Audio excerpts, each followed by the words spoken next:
Hi, this is John from Crafts by John UK. Today I'm going to show you how I've created this beautiful 3D butterfly effect. This is quite an unusual card in a very modern style. I've created this interesting splash of colour down the right hand side with three beautiful 3D butterflies sitting on top of it. The detail on these stamps by Crafty Individuals is just amazing. So if you're interested to see how I did this, and I'll show you how I did the stripe as well as the butterflies and the 3D effect, then stay tuned and watch the video which follows. I fast forwarded through it so it's not a long watch. So I've sped this video up because it's quite a long-winded process and nobody's got time for that.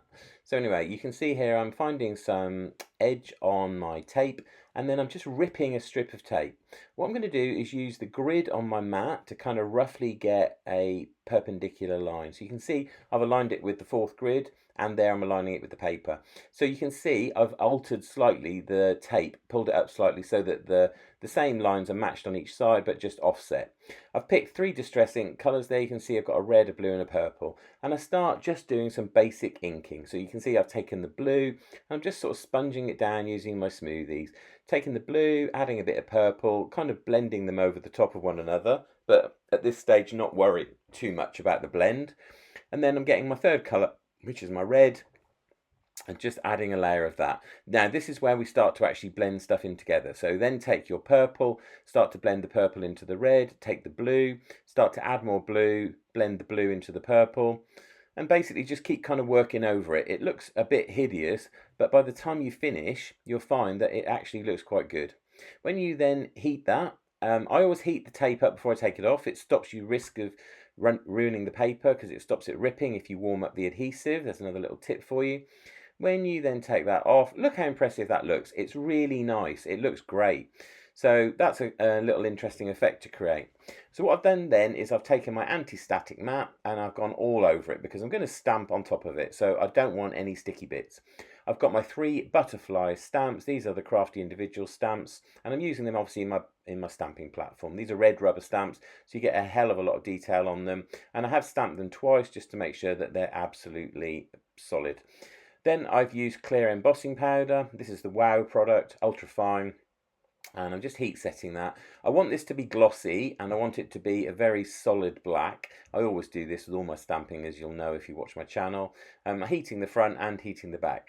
I'm going to actually decoupage these butterflies, but I'm going to use the heads and the antenna on those that I've actually stamped on the base. So because we're going to make these 3D, I now need to stamp the same ones again. So I'm kind of being lazy and I'm leaving the butterflies in the same position and I'm actually putting paper on top of the stamped image because I know exactly where they go.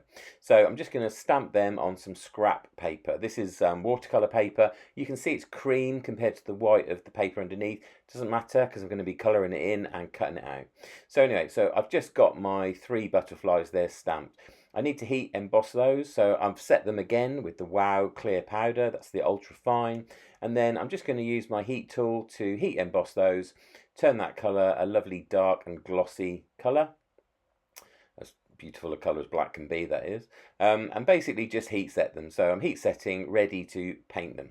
And I'm going to be using my Arteza watercolour brush pens to actually colour those in. And what I'll do is I'll match the colours of the background panel that I've stamped. So we're going to be looking at reds, purples and blues predominantly. There you go. You can see I'm just cleaning up my stamps.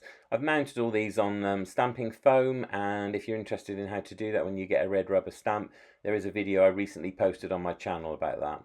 There's my watercolour pens. You can see I'm pulling out a palette there of sort of reds, pinks, purples, blues.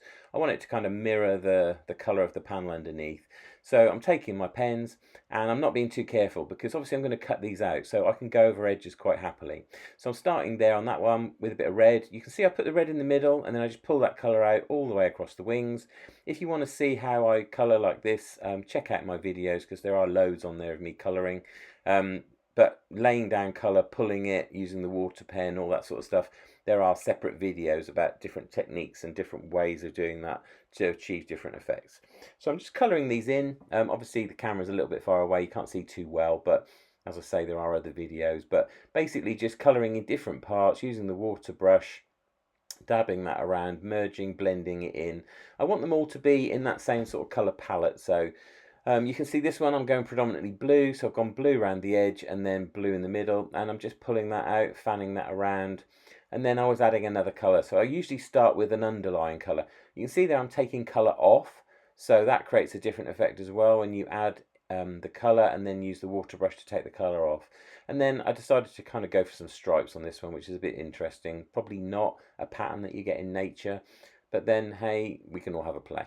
I think I decided as I was doing the water pen on this one, I needed to just calm that down a little bit. So I did actually blend the orange in a little bit, but it ended up looking kind of nice. This one, I went straight in with different colours, so kind of like a bright pink, and then a sort of a dusky blue, I think. But basically, I'm just colouring all three of them in similar styles, in similar palettes, because obviously they're all going to sort of be next to each other. So just using a scrap bit of paper towel there, which is your crafting friend, and basically just taking the colour off and blending them in. I then colour in the bodies, mostly like a dark grey colour, I think, and that's all my colouring done. So I'm tidily putting my pens away. It's good to tidy up as you go along, saves a huge job at the end.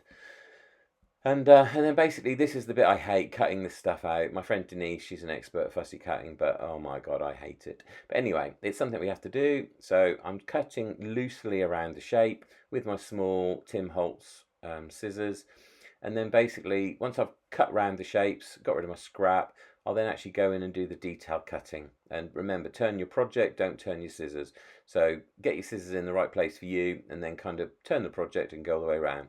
Now, because I'm going to stamp these on top of themselves, in effect, this is another little trick. You don't have to be so accurate with your cutting, because the image you cut will sit on top of the image stamped. So if you go a little bit aggressive on an edge and you cut a little bit of the black border off, don't stress about it, because once it's stuck down, it will pretty much cover that up, even with a little bit of 3D elevation. So don't worry too much about it.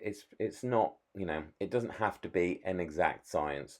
So obviously cut them as best as you can, and try to get as much detail as you can, but it's not the end of the world if you make a slight mistake.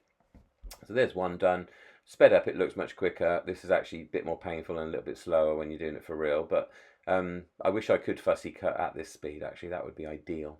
But anyway, there you go. So I'm cutting those out, and you can see how impressive they look when they're cut out, because I've got blurred edges and a bit of a mess where I've coloured them hastily. You can see once you actually cut them out, it does look much, much better. So just cutting those out. There's a little bit in that one that I need to actually do with my craft knife, but most of it you can do just around the edge with scissors. And I will finish that with my scalpel, I believe. There we go, and there's the third one. This is the smaller. But yeah, they all look pretty nice, and those colours seem to work vibrantly on a butterfly.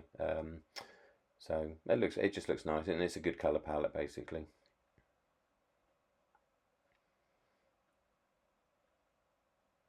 There we go, cutting that out. The heads, if you have to use a bit of the head of the stamped image underneath, that's absolutely fine, because we're going to be sticking the centres down and lifting up the wings. So there we go, there's my three, and you can see once you lay them on, how good do they look? They look really good, especially because they're in the same colour palette. The little trick here, get your cut image and go around the edge of it with a magic marker, or just any old black pen, really, Sharpie I'm using, but that kills and blackens any white around the edge, because you don't want white edges, especially when something is stamped with a black border. So that's a little trick. Get into all those little nooks and crannies, and that fills in the gaps. There's me taking that tiny little bit out with the scalpel, because it's in the middle. That's done. Cool. Now we've got our three butterflies cut out.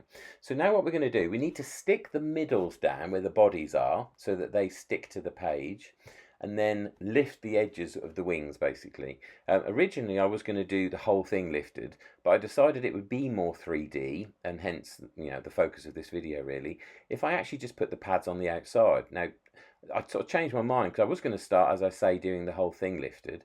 But as I was doing it, I thought, no, it would be more 3D if the body is flat and the wings are lifted. So kind of last minute, which is often what happens with crafting, I sort of changed my mind. So you'll see me stick the body, or put the glue on the body, and then take the pads from the middle and move them to the outside. And this is a happy kind of find really, because it ended up being way better than I thought it was going to be.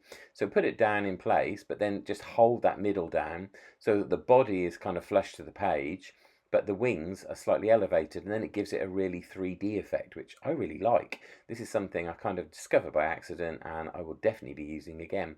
Imagine how nice this would look as well with a white butterfly. So that's something I need to try as well. Or gold. Gold would also be really good actually, especially against a brightly coloured background.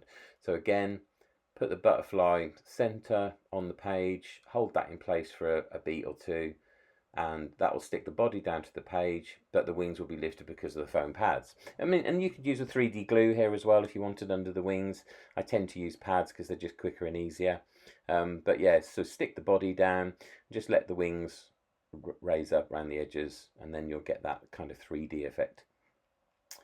And these are basic sticky pads. I get them from the range or the works. I mean, they're just basic ones. You don't need to buy expensive stuff for that.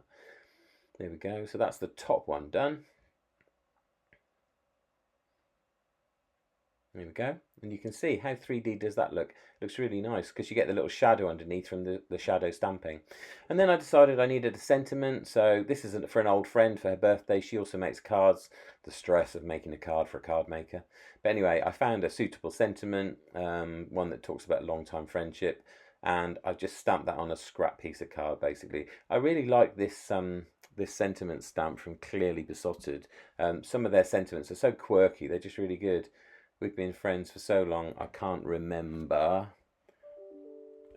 which one of us is the bad influence, I think it says. It's quite funny. But the sentiment is lovely, and I really like the type font as well. It's just a really unusual, quirky font. So I've just stamped that on a piece of scrap white, and then I'm just going to cut that down with my ruler. Just trim it down, basically, and just add a little black border around it, basically. And that will be our sentiment, and I'll put that across the bottom of the card.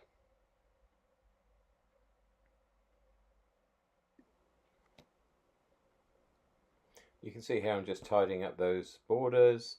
So I'm just cutting and trimming the ends. And then I'm using my bone folder to just flatten down the edges. When you cut with a scalpel, you get a slightly raised edge, and it just looks more professional if you flatten it.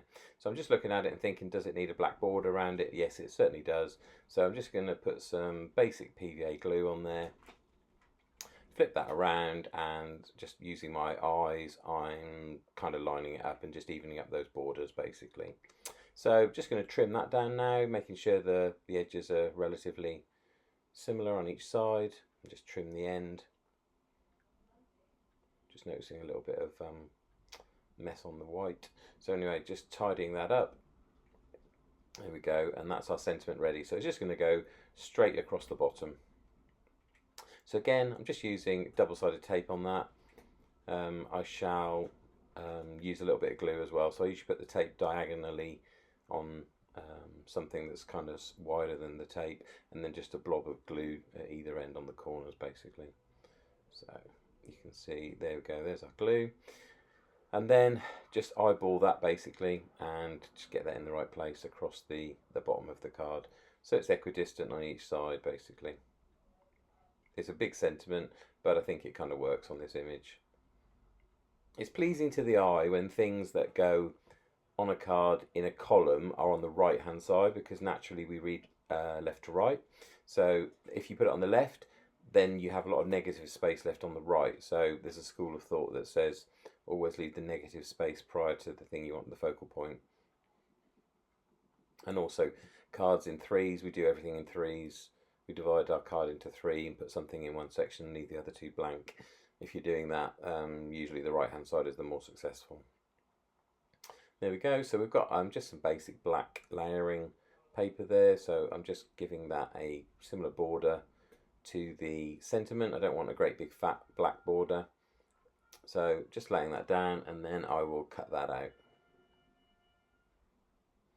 There we go. So just trimming that down with my metal ruler and scalpel.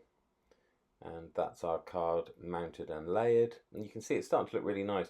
The sentiment section or panel matches the overall look now, so it all looks part of one card. Just got a basic 7 by 5 inch card blank here. I'm just using my bone folder to score that fold just so it's nice and tidy, and then grabbing my double-sided again, using that to just put tape on the whole thing, so I can now stick that down. I will use the bunny ears trick this time, thank you Natasha Foot, just to make sure that I can move that around and line it up how I need to. It'd be awful at this stage to screw it up. There we go, so just making sure I've got no dirty marks on my card that I need to cover up, and then I'll just roughly line that up.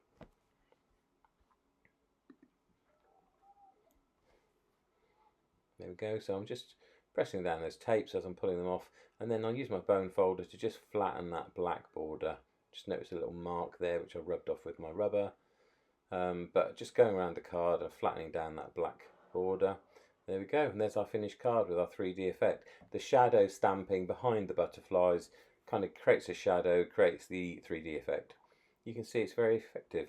If you like that video, please give me a thumbs up and maybe like and subscribe to my channel, and then you'll get told about other videos. Thanks for watching, and I'll catch you soon.